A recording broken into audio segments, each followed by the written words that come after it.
Ladies and gentlemen, welcome back to another video by yours truly. I got on Twitter and saw that Wuthering Waves dropped what I believe to be some very massive significant news to their game, and their marketing for it hasn't been the greatest, I'll admit. I mean, yeah, sure, they put out a tweet right here and it's definitely a thread on their website, but this is like game-changing news if you ask me.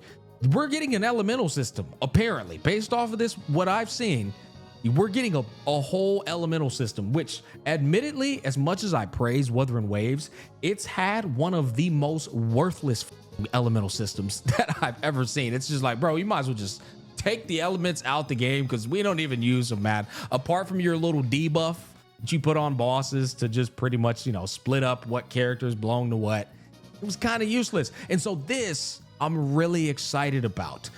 Let's go ahead and get into it. First, Spectro frazzle effect. I already kind of knew what it did because the MC, the Spectro MC, has it built into their kit, and then there's the new set that also has it.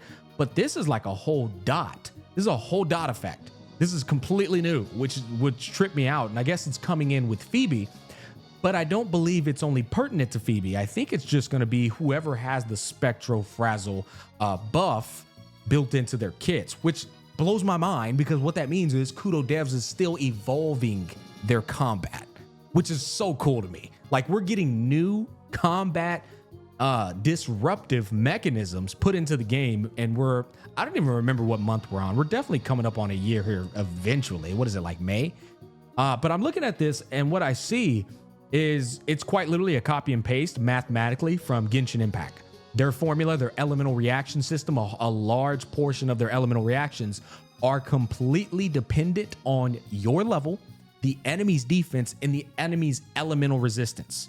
That's literally the elemental reaction system for the for the vast elemental reactions in the game. That's how it functions. And so generally, when you want to do maximum damage, your character has to be level 80, whoever's trying to trigger these buffs.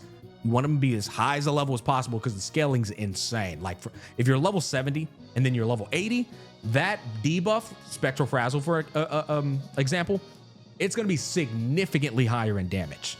And so this means you're going to have to start taking your characters up to level 80. Pretty much. We'll continue going on further down the line. But the only way for you to deal more damage is if you can reduce the enemy's defense, which there's some characters in the game that can already do that, or you can reduce their elemental resistance. Again, Spectro Rover can literally reduce elemental resistance at E6, and I think the Havoc Rover can as well. So now we're gonna start being on the lookout for characters that reduce defense and reduce elemental resistance, and then you're gonna go, okay, I'm gonna pair that with this dot play style. That sounds exciting, that sounds fun. That's what Spectro frazzle does. Now let's go ahead and read it, and then we'll go over these down here because this all looks, I'm excited about this, guys. I'm especially excited about this. Y'all saw my thumbnail. You know, let me cope. You know, Kung Fu Panda, boy. You know, Kung Fu Panda might be making a comeback with this thing right here, bro. All right, let me go ahead and look at this. Certain Spectro attacks inflict a stackable Spectro frazzle effect. Sounds like dot. Spectro frazzle effect deals spectral damage to the target at regular intervals during its duration. That's what I meant. That's what sounds like dot. While reducing one stack of spectral frazzle effect. Now this is interesting because what this is saying is once they take the damage, then a stack goes away. The damage inflicted by Spectro frazzle effect depends on the resonator's level, defense, and damage resistance, and the number of Spectro frazzle effect stacks. So yeah, however many stacks you have, the level of you, and then the defense and resistance of the enemy. It is not influenced by the resonator's attack, crit rate, or other factors. Yeah, very similar to dot and HSR, but also similar to elemental reactions in Genshin Impact. Inflict negative status on enemies. Okay, so perform enhanced resonance skill when Rover Spectro has more than 50% of diminutive, there we go, sound to inflict 2 stacks of Spectral frazzle effect and shimmer on the target. Now, what's funny is these, this description was already in the game. And when I was looking at it, I was like, what the fuck is a shimmer? I didn't know what a shimmer is. Now we know the significance of shimmer.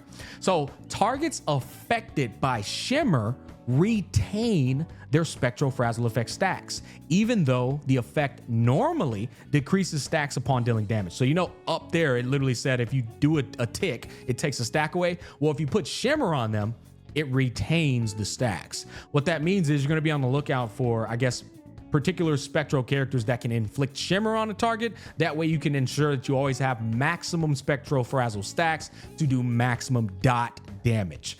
Anyways, Resonance Liberation applies 6 stacks of Spectro frazzle effect to all targets in range. That's for the rover in particular. So the rover's value is aging like wine with these new implementations of a combat system. That's pretty cool. Now, my next question is, how many stacks is the cap, which I haven't seen that disclosed yet. Phoebe has an ability called Confession. Phoebe and her Confession status is adept at inflicting Spectro frazzle effect on enemies. Heavy attack Star Flash applies 5 stacks of Spectro frazzle effect to the target.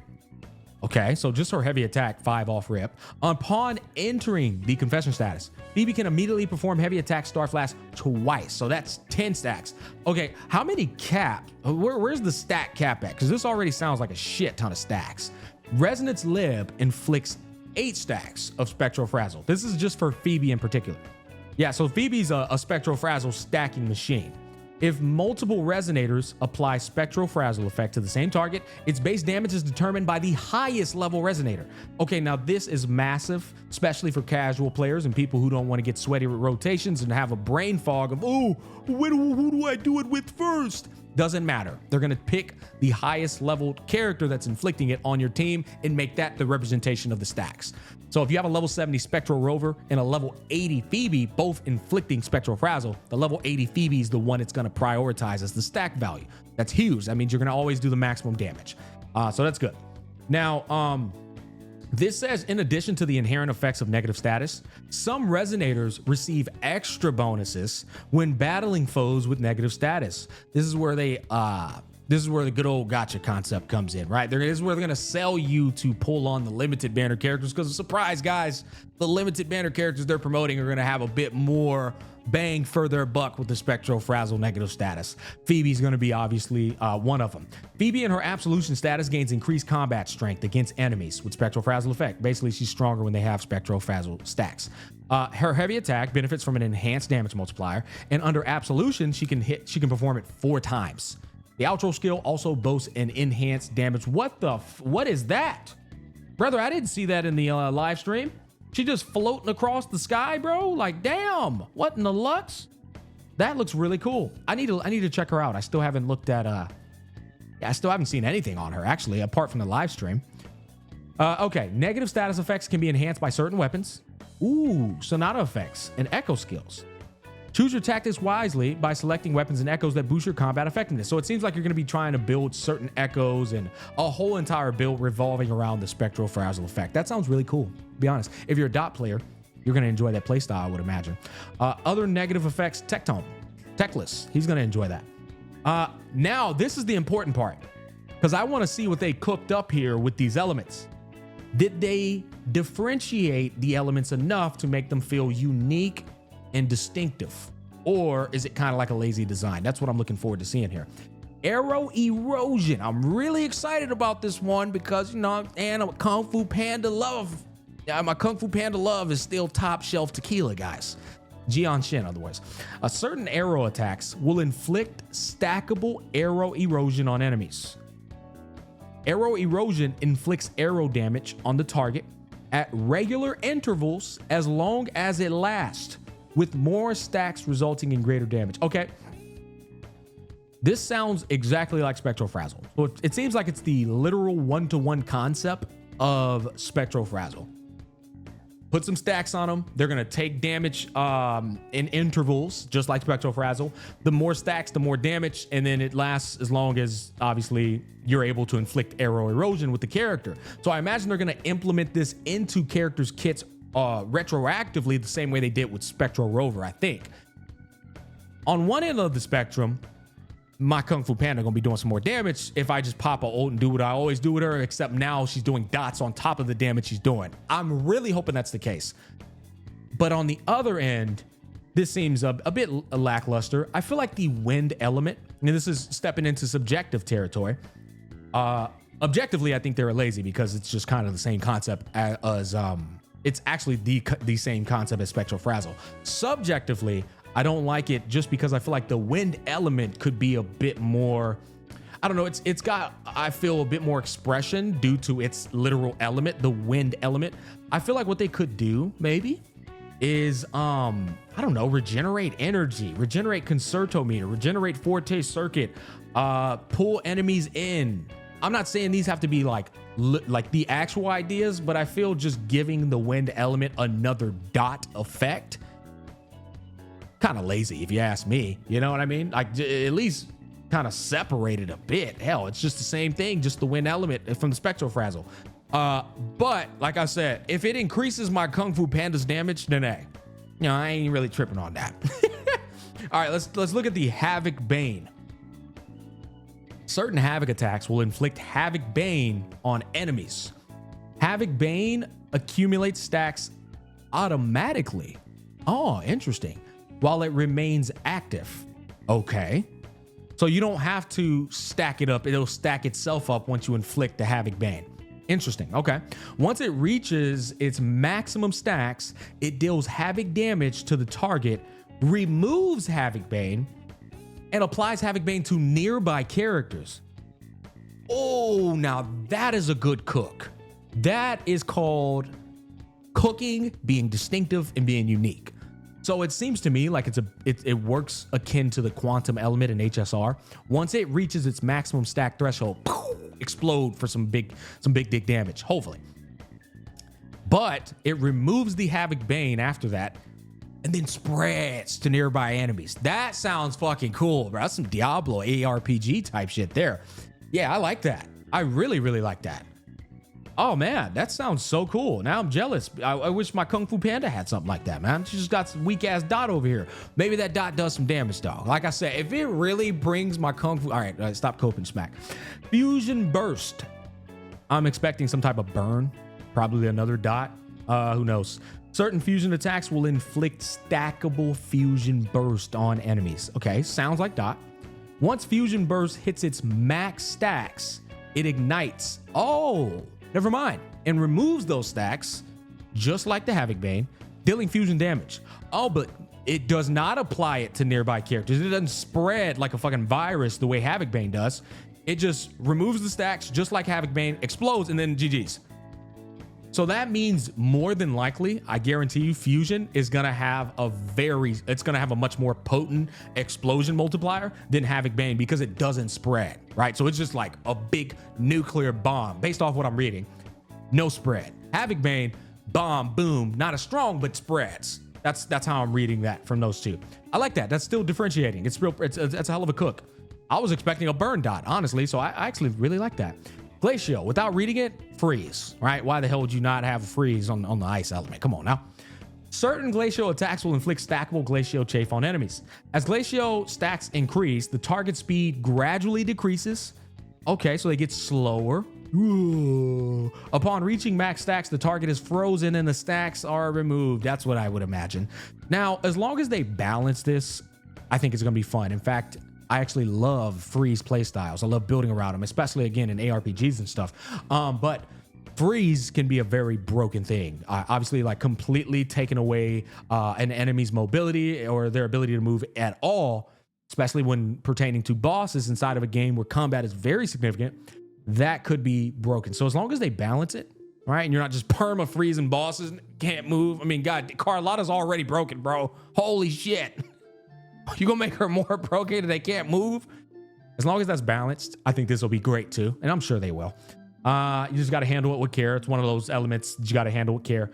Electro Flare. Just, I mean, this sounds like we'll be getting another, like, what do you do? It's just like dot, right? It's just zap. I feel like Electro is one of the elements where you just zap the most.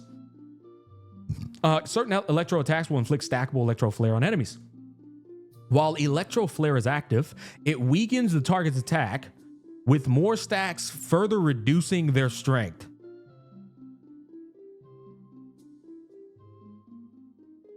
But what in the skill issue is that? Man, my Shang Liao can't do shit with that. Brother, my Shang Liao don't need no damn skill issue buff. My Yinlin don't need a skill issue buff, brother. We need some. Why is the Electro what? Why is the Electro element the only element getting the short end, bro? Why are we getting cucked over here? What in the name? No, who let him cook? Who at the Kudo Devs department tried to cook that bullshit up? Don't nobody want that? Oh God, bro. Y'all was doing so good. All jokes aside, I don't like that. I really don't. That shit is ass cheek chronicles, bro. That is a skill issue. But why? Literally, it's the only element that just didn't get no DPS increase. This shit gotta protect yourself, be safer increase. Everybody else got the cool shit, man. What the fuck? You know, one thing I like about Kudo though is if the Electro element ends up looking like goddamn Geo element and Genshin Impact, they will listen and they will adapt and change accordingly. Feedback, you know, respective, be constructive about it and be like, yeah, nah, this shit just ain't it, bro. And I'm sure they'll change it in due time, but that looks booty cheeks. I don't know who let them cook with that one. That's my reaction overall. Super cool that they're finally putting a goddamn elemental system into play in this game. Dear God, brother, like I said in the beginning, this shit was worthless. What the fuck you put elements in the game for? Now we're finally getting something cool. You guys comment down below. Let me know your thoughts. I'm probably going to go back into my Monster Hunter Wilds black hole. Again, if you guys don't know already, I'm making Monster Hunter Wilds content. It's going to take away from my gacha content 1,000,000,000%. I'm only one man. I can only work as hard as I can, covering both games, you know, or gacha content and Monster Hunter Wilds. If you want to check that out, I'll leave a link down below in the description box. You guys can go subscribe to the channel only if you're interested in playing Monster Hunter. If not, you know, belay that, disregard that. That's going to wrap up this this content for this lovely day today. Peace, love, and happiness as always. And until next time.